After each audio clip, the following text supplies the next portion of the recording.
Haleluya, puji nama Tuhan. Bersyukur kepada Tuhan Yesus kalau kita ada sampai malam hari ini lagi untuk mendengarkan kembali suara firman Tuhan melalui renungan Shoshanim pada malam hari ini. Sebelum kita lebih jauh lagi untuk mendengarkan firman Tuhan, mari sama-sama kita satu dalam doa. Segala pujian, syukur, hormat, kemuliaan hanya bagi nama-Mu Tuhan. Pada malam hari ini kami mau kembali diisi oleh firman-Mu, materaikan firman-Mu di dalam hati dan pikiran kami, agar firman-Mu boleh menjadi kekuatan, firman-Mu boleh mendidik kami dari hari ke hari untuk menjadi orang-orang yang berkenan di hadapan Tuhan. Terima kasih Bapa kami dalam kerajaan sorga, kami mau terima firman-Mu di dalam nama Tuhan Yesus Kristus. Haleluya, amin. Puji Tuhan. Pada malam hari ini sama-sama kita mau belajar kembali firman Tuhan yang saya bawakan. Judulnya adalah perkenanan Tuhan atau manusia.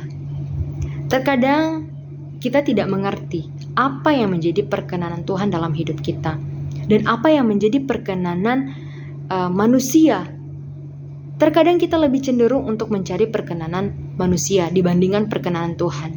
Tapi pada malam hari ini kita mau belajar dari satu tokoh Alkitab yang mengejar perkenanan manusia, yaitu adalah Saul. Kita mau belajar dari kehidupan Saul. Kita belajar bukan kita untuk menirunya, tapi kita belajar untuk kita tidak melakukannya, tetapi kita melakukan yang berkenan di hadapan Tuhan.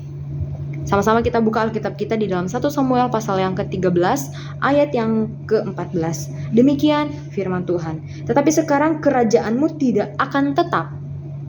Tuhan telah memilih semua orang yang berkenan di hatinya, dan Tuhan telah menunjuk dia menjadi raja atas umatnya, karena engkau tidak mengikuti apa yang diperintahkan Tuhan kepadamu. Firman Tuhan pada 1 Samuel 13 ini dari ayat yang pertama sampai ayat yang ke-22 berbicara tentang ketidaktaatan Saul waktu orang Filistin datang menyerang. Kita lihat dari kehidupan Saul, dari awal dia dipanggil untuk menjadi seorang raja sampai dia menjadi seorang raja. Kita bisa belajar dari setiap kehidupan Saul, karena Saul lebih suka mencari perkenanan manusia dibandingkan perkenanan Tuhan. Apakah kita di hari-hari ini lebih suka untuk mendengar pujian dari manusia atau kita mau mendengar pujian dari Tuhan? Kalau kita ada di fase seperti Saul, suka mengejar perkenanan manusia, kita mau belajar agar kita tidak terjerumus, agar kita tidak masuk lebih jauh lagi, dan kita mau memutuskan semuanya. Kita mau fokus kita, sentral kita kepada firman Tuhan, kepada Tuhan, perkenanan Tuhan. Bapak Ibu Saudara yang dikasih oleh Tuhan Yesus Kristus, kita mau belajar bahwa kegagalan itu bukan dari rencana Tuhan, melainkan dari pribadi kita manusia yang gagal mengerti rencana Tuhan. Kenapa terkadang kita mengalami kegagalan? Yang perlu kita ketahui adalah yang membuat kita gagal karena kita kurang mengerti apa yang menjadi maksud Tuhan dalam kehidupan kita. Kalau kita belum mengerti, saya mau ajak kita untuk kita memahami apa yang menjadi mau Tuhan dengan kita duduk di kaki Tuhan, dengan kita datang bersekutu kepada Tuhan. Hal yang dilakukan Saul membuat dia gagal menjalankan rencana Tuhan. Jangan sampai Bapak Ibu adalah orang-orang yang gagal menjalankan rencana Tuhan. Tetapi kita mau bersama, kita mengerti dan kita menjalankan rencana Tuhan dalam hidup kita agar semuanya untuk hormat kemuliaan bagi nama Tuhan. Yang pertama kita mau belajar adalah karena Saul membuat Saul seperti itu adalah karena Saul mengejar perkenanan manusia. Dampak dalam kehidupan Saul ketika dia mengejar perkenanan manusia, hal yang pertama adalah dia itu melanggar kekudusan Tuhan. Dia melanggar kekudusan Tuhan. Kita lihat bersama di ayat yang ke-9 dan ayat yang ke-10, dan nanti kita baca lagi di ayat yang ke-11. 9 dan 10. Sebab itu Saul berkata, "Bawalah kepadaku korban bakaran dan korban keselamatan itu." Lalu ia mempersembahkan korban bakaran. Dan ayat yang ke-10, baru saja ia habis mempersembahkan korban bakaran, maka tampaklah Samuel datang. Saul pergi menyongsongnya untuk memberi salam kepadanya. Tetapi kata Samuel, "Apa yang telah kau perbuat?" Jawab Saul, "Karena aku melihat rakyat itu berserak-serak meninggalkan aku, dan engkau tidak datang pada waktu yang telah ditentukan. Padahal orang Filistin telah berkumpul di Mikmas." Nah, kita lihat bahwa Saul lebih suka itu mengejar perkenanan rakyat agar rakyat itu berpihak kepadanya. Dia tidak mengerti apa yang harus dia lakukan. Sebenarnya dia itu harus mencari perkenanan Tuhan.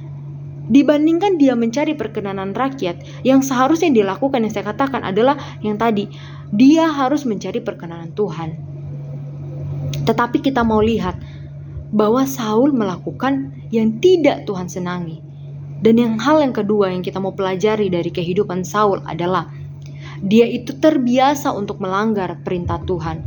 Hal-hal yang terlalu sering dilakukan manusia, ketika kita melanggar satu kali, pasti ada yang kedua kali.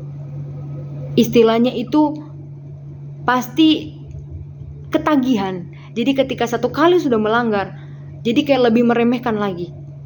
Nah, maka dari itu Bapak Ibu Saudara yang dikasih oleh Tuhan Yesus Kristus, ketika kita ada di fase-fase seperti ini, kita mungkin sedang melanggar perintah Tuhan, sedang melanggar apa yang Tuhan punya mau. Mungkin kita sedang tidak berada di fase itu, tetapi kita tetap harus menjaga kekudusan kita. Kita tetap terus menjaga hati kita agar kita terus berkenan di hadapan Tuhan. Tetapi kalau kita ada di fase ini, Bapak Ibu Saudara, cepat-cepat datang kepada Tuhan, cepat-cepat cari Tuhan, karena kita tidak akan bisa melakukan apapun itu tanpa penyertaan Tuhan. Dan hal yang ketiga yang kita mau pelajari dari kehidupan Saul, kita buka di dalam 1 Samuel pasal yang ke-15 ayatnya yang ke-30. 1 Samuel 15 ayat yang ke-30 dikatakan bahwa, tetapi kata Saul, aku telah berdosa. Tetapi tunjukkanlah juga hormatmu kepadaku sekarang di depan para tua-tua bangsaku dan di depan orang Israel. Kembalilah bersama-sama dengan aku, maka aku akan sujud menyembah kepada Tuhan Allahmu. Wow, tindakan yang tidak patut untuk dicontoh. Tindakan Saul. Dia mengakui dosanya, tetapi dia katakan kepada utusan Tuhan, kepada hamba Tuhan, kamu harus beri hormat kepadaku, kata Saul. Apakah hal yang pantas untuk kita lakukan kepada hamba Tuhan, kepada orang-orang yang Tuhan percayakan untuk kita berkata demikian? Hal itu adalah hal yang tidak pantas. Kenapa saya katakan demikian? Saul ditegur, dia menerima, tetapi dia masih mencari perkenanan manusia agar kesalahannya itu tidak dilihat salah di mata manusia. Itu hal yang salah. Dia tetap masih mencari perkenan manusia. Sekalipun ada kata-katanya dia mengakuinya, tetapi di ayat yang selanjutnya dia menyuruh utusan Tuhan itu untuk menghormati dia. Apakah hal yang pantas? Tidak, Bapak Ibu Saudara yang dikasih oleh Tuhan Yesus Kristus. Maka dari itu, firman Tuhan pada malam hari ini mengajarkan kita untuk kita lebih mencari perkenanan Tuhan daripada perkenanan manusia. Karena perkenanan Tuhan jauh lebih penting dari segala-galanya.